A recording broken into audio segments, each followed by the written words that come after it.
Kamboçya günümüzde her ne kadar böyle fakir ama mutlu insanların ülkesi olsa da 1975'ten 79'a kadar inanılmaz günler geçirmiş ve burada gerçekten bir akıl tutulması yaşanmış.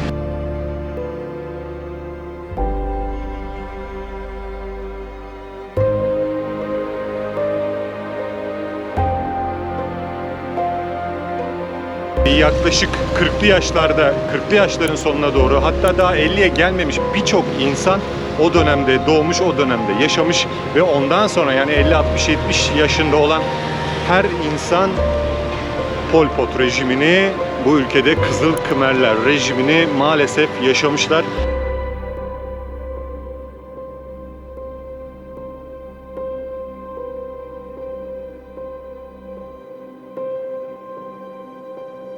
İşte o dönemde, ben maalesef diyorum belki ama hala Pol Pot'u seven bir kitle de var. Onun için savaşmış olan, onun için onun öngörüleri doğrultusunda hareketler eden, onun görüşlerini benimseyen birçok insan da hala yaşıyor. Hatta Pol Pot'un mezarından Pol Pot'a ait bazı objeleri çalmak, onun bırakın objeleri, saç telinden dişine kadar bir takım mezar soygunları gerçekleşmiş Pol Pot'un kutsal bir insan olduğuna inanılarak. Ama öylesine çok şey olmuş ki bu ülkede yaklaşık 3 milyon insan, Birleşmiş Milletler rakamlarına göre 1,7 ile 2,5 milyon, yine Birleşmiş Milletler'e bağlı olan UNICEF rakamlarına göre ise 3 milyon insan bu tarihlerde, yani çok kısa bir dönemde, 4 sene gibi kısa bir dönemde burada iktidarda olan Kızıl Khmerler rejiminde hayatlarını kaybetmişler. Bakmayın siz, işte ondan sonraki 29 yılda da bayağı bir ölümler gerçekleşti. O yüzden bu ölümler bu kadar süreye yayıldı vesaire şeklinde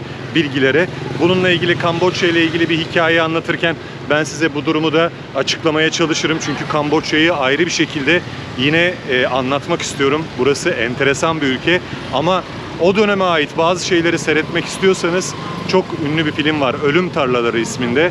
Kamboçya'nın bu dönemini görebileceğiniz filmlerden bir tanesi olarak önemli bir iş görüyor. Ölüm Tarlaları filmi Kamboçya'nın işte bu karanlık dönemini en iyi anlatan filmlerden bir tanesi olarak ön plana çıkıyor.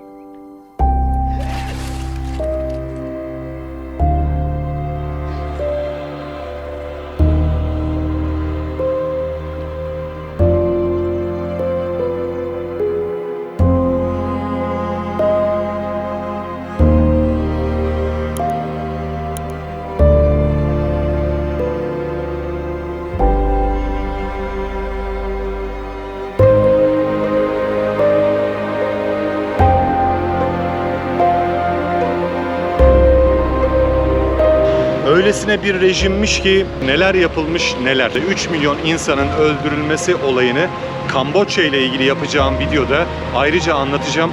Orada hikaye şeklinde de anlatacağım, bundan bahsedeceğim. Ama bir akıl tutulmasının olduğunu göreceksiniz. Çünkü rejime göre, sosyalist ve komünist bir rejim olduğu iddia edilen rejime göre özellikle ilk başta eğitimli kesim, memur kesimi başta olmak üzere eğitimli kesim tamamen yok edilmiş, hastaneler kapatılmış ve bu yok edilen bütün eğitimli kesimin aileleri de aynı şekilde yok edilmiş. Ülkede neredeyse gözlük takmak, numaralı gözlük takmak bile suç sayılmış. Bunun için ölümler gerçekleşmiş. 12 yaşından itibaren birçok çocuk askeri olarak, Kızıl Khmer olarak eğitim altına alınmış. Deyim yerindeyse beyinleri yıkanmış, ailelerini ihbar etmesi sağlanmış, kafalarına kurşunları onlar sıkmışlar. Hatta öyle bir dönem gelmiş ki o kadar çok insan öldürüyorlar. Madem bu kadar çok insan öldüreceğiz, bu kadar masraf yapmamalıyız. Çünkü o sırada mermi çok değerli bir şey ve bu yüzden insanlar daha farklı şekillerde ölüme terk edilmişler. Birçoğu plastik poşetlerle, plastik naylonlarla yüzleri kapanarak öldürülmüş. Birçoğu ölüme terk edilmiş, hasta ve yaşlılara bakılacak diye götürülerek başka yerlerde ölümlere terk edilmiş ve toplu toplu gömülmüşler bunlar. Bu hikayeleri çok uzun şekilde anlatabilirim çünkü çok fazla okudum, çok fazla hikayeye hakimim diyeyim. Çok ilgimi çeken bir konuydu buradaki Pol Pot rejimi ve bu akıl tutulması döneminde işte o 4 senede çok değişik olaylar yaşanmış burada.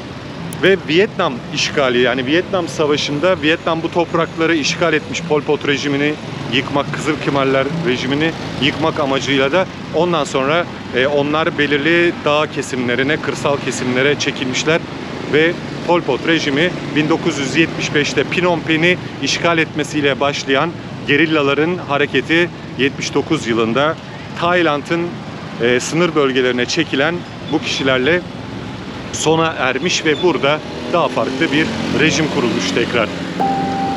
Enteresan olaylar, hikayeler ama en enteresan olanı da bu kadar acının çok yakın tarihlerde yaşanmış olması. Keza ben bunu hep öyle nitelendiririm. Hani bir Nazi, Yahudi soykırımı Nazilerin yaptığı, daha sonrasında Pol Pot'un yaptığı bu bölgede belki bizden uzak kalmasından dolayı çok da haberdar olmadığımız bu rejimde kaybedilen, soykırıma uğrayan insanlar ve daha sonrasında yine çok daha yakın bir tarihte 90'lı yılların ortalarından neredeyse milenyuma giden yıllarda Avrupa'nın ortasında, Balkanlarda yaşananlar ve daha sonrasında işte Suriye'de vesaire bitmeyen acılar. Birçoğu savaş olarak adlandırılsa da bu tip ülkelerde işte rejimlerin yaptıkları sadece ideolojileri uğruna yaptıkları, kendi insanlarına yaptıkları bu kötülüklerde akıl almaz, cevap bulunamaz sorular bırakıyor insanın aklında.